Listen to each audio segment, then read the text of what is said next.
تو اس میں اعتزاز احسن صاحب اور لطیف کھوسا صاحب یہی دو شخص ہیں، اور انہوں نے اس سے پہلے بھی سٹیٹمنٹ دی کہ یہ جو واقعہ آپ نے کروایا ہے یا جو بھی ہوا ہے اس سے ہم ڈر نہیں سکتے.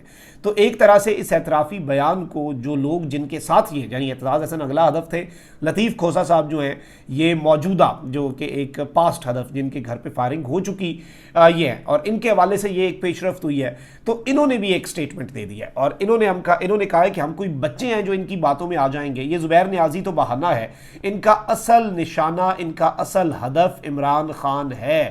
اور یہ بات اعتزاز احسن صاحب نے کہی ہے، یعنی کہ اس اعترافی بیان کو پریس کانفرنس کر کے اعتزاز احسن نے اور لطیف کھوسا نے کیا کہا ہے؟ ریجیکٹڈ. انہوں نے اس چیز کو ریجیکٹ کر دیا ہے. بلکہ آپ ان کا ایک چھوٹا سا کلپ بھی سنیں. زبیر نیازی سے یہ جانا چاہتے ہیں عمران نیازی، اصل میں ان کا وہ ادب، اور ان کی کوشش یہ ہے کہ کھوسا اور اطلاع بھی سمجھیں کہ عمران خان نے ہم پہ فائر کرا دیا، اور اس نے قاسم کے ابا نے ہم پہ فائر کرا دیا. اب ہم نہیں یہ سمجھنے والے، ہم ایسے کوئی ڈھکوسلے بچے. جی ناظرین اکرام، آپ نے اعتزاز احسن صاحب کی گفتگو سن لی. ساتھ بیٹھے لطیف کھوسا صاحب مسکرا رہے تھے اور یہ انہوں نے اسے تمسخر میں اڑایا ہے اس اعترافی بیان کو، اور انہوں نے کہا ہے کہ یہ ڈھکوسلے ہیں. یہ کہہ رہے ہیں کہ جی ہم قاسم کے ابا جو ہے اسے ہم مان لیں گے کہ قاسم کے ابا نے ہم پہ یہ حملہ کروانے کی کوشش کی اور یہ ساری چیزیں. تو یہ پریس کانفرنس بھی الٹیمیٹلی عمران خان صاحب کے ساتھ جو وکلا کی ایک آپ کہہ لینا کہ جو ایک ایسوسیشن سی بنتی جا رہی ہے، جو ایک وہ جڑے ہوئے ہیں ایک ساتھ اور آئین اور قانون کی بالادستی کے لیے، اس معاملے کے اندر ایک بہت بڑی دیوار، ایک بہت بڑی رکاوٹ جو ہے وہ کھڑی کرنے کے لیے یہ چیز جو ہے یہ بہت زیادہ امپورٹنٹ سمجھی جا رہی ہے. اچھا، وہیں دوسری جانب مزید پریس کانفرنسز بھی ہو رہی ہیں اور آپ یہ دیکھیں کہ اس وقت گورنمنٹ جو ہے وہ مکمل طور پہ اس سارے معاملے کے اوپر، جاوید لطیف نواز شریف گروپ کے بڑے روح رواں سمجھے جاتے ہیں نا، تو انہوں نے ایک پریس کانفرنس کیا اور انہوں نے کہا ہے کہ جی پی ٹی آئی کا جو پروجیکٹ ہے وہ لانچ کرنے والے جو ہیں انہیں بھی سزا دی جائے. اور انہوں نے کہا کہ اگر ایک ادارہ خود احتسابی اپنے سے شروع کرتا ہے تو یہ اچھا پیغام ہے. تمام اداروں کی خود احتسابی کے عمل سے گزرنا چاہیے. انصاف فراہم کرنے والا ادارے بھی خود احتسابی کے عمل سے گزرے گا. اور یعنی انہوں نے کہا کہ سپریم کورٹ کے حوالے سے انہوں نے کہا کہ حاضر سروس کے ساتھ ساتھ اس پروجیکٹ کو لانچ کرنے والوں کو گرفتار کر کے سزا نہ ملی تو 9 مئی جیسا واقعہ دوبارہ ہو سکتا ہے. اگر حاضر سروس لوگوں کا کورٹ مارشل ہو سکتا ہے تو سابق لوگوں کا بھی ہونا چاہیے. ہمارا ہدف صرف ان لوگوں کو سزا دینا نہیں ہے، ہمارا ہدف وہ لوگ ہیں جن کی وجہ سے پاکستان میں بدامنی اور معاشی بدحالی آئی. انہوں نے کہا کہ جو 9 مئی میں ملوث ہیں ان کو چوک چوراہوں میں لٹکایا جائے. 9 اور 10 مئی کے ماسٹر مائنڈز کو کوئی رعایت دی گئی تو قوم اسے برداشت نہیں کرے گی. اور انہوں نے کہا کہ سہولت کار اور ماسٹر مائنڈز کو وہ جتنا بھی طاقتور ہو اسے سزا ملنی چاہیے. جو لوگ آئین سے ماورا قدم اٹھاتے ہیں ان پر تنقید کرنا اور ان کا احتساب کرنا لازم ہے. جو کانٹے سابق لوگوں کے بوئے ہوئے ہیں وہ پوری قوم جو ہے وہ کاٹ رہی ہے. مطلب یہ انہوں نے ایک ڈائریکٹ اٹیک اور انہوں نے مطالبہ کیا. اب ذرا آ جاتے ہیں جنرل عاصم منیر کے حوالے سے جو میں نے اپنے ابتدائی میں آپ کے سامنے رکھی. اس سے پہلے آپ کو پتہ ہے کہ جی ایچ کیو کے اندر بھی جو صحافیوں کا ایک گروپ ہے کوئٹہ کے حوالے سے ایک ورک شاپ چل رہی ہے، اس کے لوگوں نے بھی آرمی چیف سے ملاقات کی. اس میں الیکشنز کے حوالے سے بھی چیف سے جب پوچھا گیا تو چیف نے یہی کہا کہ ایک بہت بڑی تعداد جو ہے وہ دینی پڑتی ہے سیکیورٹی کی. تو یہ تو نہیں ہو سکتا کہ فوج پورا سال یہی کرتی رہے. ایک دفعہ یہ پنجاب کے پی کے انتخابات کے لیے وہ ساری سیکیورٹی آئے، پھر جی نیشنل الیکشنز کے لیے، پھر ضمنی انتخابات کوئی ہوں اس کے لیے دوبارہ آ جائے.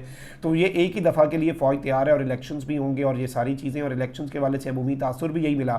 آلدو پی ٹی آئی کے حوالے سے یہ تاثر ملا کہ دیر از نو مرسی فار پاکستان تحریک انصاف، اور ان کے ساتھ بیٹھ کے بات کرنے کے حوالے سے بھی چیف صاحب نے یہ بات کہی. اب سابق آرمی چیف ہیں پاکستان کے جنرل جہانگیر کرامت، انہوں نے رابطہ کیا ہے جنرل عاصم منیر صاحب سے، اور یہ امریکہ میں ایک تھنک ٹینک کے ساتھ ایسوسیٹڈ بھی ہیں. اس حوالے سے ایک بہت بڑا دعویٰ آیا ہے کہ اور جنرل جہانگیر کرامت جو ان کے حوالے سے میں آپ کو یہ بتا دوں کہ جب نواز شریف کا دوسرا دور حکومت تھا تو اس میں یہ آرمی چیف تھے. انہوں نے ایک نیشنل سیکیورٹی کاؤنسل بنانے کے حوالے سے اسٹیٹمنٹ دی تھی. نواز شریف نے انہیں بلوایا کہ بھئی آپ نے مجھے بتائے بغیر یہ اسٹیٹمنٹ کیسے دے دی. تو انہوں نے کہا کہ ٹھیک ہے نواز شریف صاحب، اگر آپ کو لگتا ہے کہ آپ میرے ساتھ نہیں چل سکتے مجھے بتا دیں، میں استعفیٰ دے دیتا ہوں، میں گھر چلا جاتا ہوں، میں آرمی چیف رہتا ہی نہیں ہوں. مطلب ایسے بھی آرمی چیف ہوتے ہیں نا جو وزیر اعظم کو گھر بھیجنے کے بجائے خود کہیں کہ ہم نے گھر چلے جانا ہے. نواز شریف نے کہا ٹھیک ہے جی آپ استعفیٰ دے دیں. یہ واپس گیا، انہوں نے کور کمانڈر کانفرنس بلائی. کور کمانڈر کانفرنس میں انہوں نے اپنے کور کمانڈرز کو بتایا یہ سب کچھ. کور کمانڈرز نے کہا نہیں جی ایسے کیسے آپ کو گھر بھیج سکتے ہیں، آپ ڈٹ جائیں، یہ کیا بات کر رہا ہے نواز شریف، یہ کوئی کرنے والی بات ہے. لیکن ایک جنرل ایسے تھے جنہوں نے کہا کہ نہیں آپ نے کمٹمنٹ کی ہے تو آپ کو جانا چاہیے، استعفیٰ دینا چاہیے، اور وہ جنرل مشرف صاحب تھے ہے بائی دا وے. تو اب یہاں پر میں آپ کو یہ بتا دوں کہ یہ farmer chief of the army staff, اور ظاہری بات ہے فوج جو ہے وہ اپنے فارمر چیفز جو ہے نا ان کی بہت زیادہ عزت کرتی ہے، ان کی بہت زیادہ رسپیکٹ کرتی ہے، نہ صرف چیفز کی بلکہ اپنے ریٹائرڈ 3 اسٹار جنرلز اور ان سب کی. اور فوج میں یہ روایت بھی ہے کہ موجودہ chief of the army staff سے جب کوئی سابق چیف آف آرمی اسٹاف یا سابق لیفٹیننٹ جنرل رابطہ کرتا ہے تو چیف انہیں سر کہہ کر بلاتے ہیں، کیونکہ آبویسلی اپنے دور میں یہ ان کے سینئرز رہ چکے ہیں، سپر سینئرز ہیں، بلکہ جنرل جہانگیر کرامت تو بہت زیادہ سینئر ہیں. جب وہ چیف تھے اس ٹائم پہ جنرل عاصم منیر صاحب اپنے کریئر کے بالکل آغاز میں تھے، اور یہ بڑی عزت کرتے ہیں. انہوں نے ٹیلی فونک گفتگو کی ہے آرمی چیف کے ساتھ، اور جنرل جہانگیر کرامت کی خواہش پر یہ ٹیلی فونک گفتگو ہوئی. اور اس سب کے اندر ویسے میں آپ کو بتا دوں کہ D G I S P R چونکہ بتا چکے ہیں کہ ایک سابق 4 اسٹار جنرل یعنی سابق چیف جو ہیں ان کی نواسی، اس کے ساتھ ساتھ ایک 4 اسٹار کے داماد، ایک 3 اسٹار جنرل جو کہ لیفٹیننٹ جنرل ہوتا ہے ان کی وائف، اور ایک 2 اسٹار جنرل جو ہیں ان کی وائف اور بہو، یعنی 4 جنرلز جو ایسے ہیں جن کے گھر کی خواتین جو ہیں وہ اس وقت شامل ہیں جنہیں اریسٹ کیا گیا ہے. تو جنرل جہانگیر کرامت صاحب جو ہیں انہوں نے chief of the army staff سے کہا کہ جو کچھ فوج کے اندر ہو رہا ہے یہ روایات کے برعکس ہے. اختلافات بھی ہوں تو ہماری فوج کا ایک اصول ہے کہ ہم رسپیکٹ کرتے ہیں، سرونگ ہو یا ریٹائرڈ ہو، گھر کی خواتین کے ساتھ ایسا نہیں کرتے. کسٹمز جو ہیں یہ اس کے خلاف ہے، ان لوگوں کو چھوڑ دیں، انہیں معاف کر دیں، انہیں گھر جانے دیں. Chief of the army staff نے ہارش نہ ہوتے ہوئے، روڈ ٹون میں نہیں بلکہ ایک بڑی اسٹریٹ فارورڈ ٹون میں انہیں ایک جواب دیا، بڑا کلیئرلی جواب دیا، جس کے بعد گفتگو کا امکان بچا نہیں. انہوں نے کہا کہ sir let me do my job, میں جو کر رہا ہوں اس وقت میں نے فوج چلانی ہے، مجھے چلانے دیں، مجھے میرا کام کرنے دیں، اور میں نے چلانی ہے فوج تو میں چلا رہا ہوں اور مجھے چلانے دیں.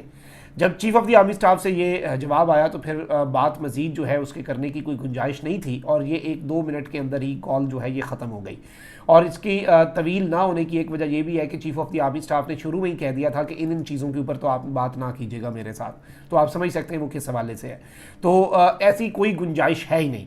اور اگر chief of the army staff اس گفتگو میں جو سابق افسران کے گھر والے لوگوں کو 9 مئی کے واقعات میں ملوث پائے جانے والوں کو اریسٹ کے حوالے سے جو چیزیں ہیں اس میں انہوں نے جو لچک اگر دکھاتے تو گفتگو آگے بڑھتی، یا سابق آرمی چیف جنرل جہانگیر جو ہیں وہ انہیں کچھ سمجھاتے یا انہیں کچھ بتاتے کہ انہیں کیا لگتا ہے، لیکن ایسا کچھ بھی نہیں ہوا. اور یہ دعویٰ سامنے آیا ہے، اور ظاہری بات ہے اس میں میسج کس کے لیے ہے؟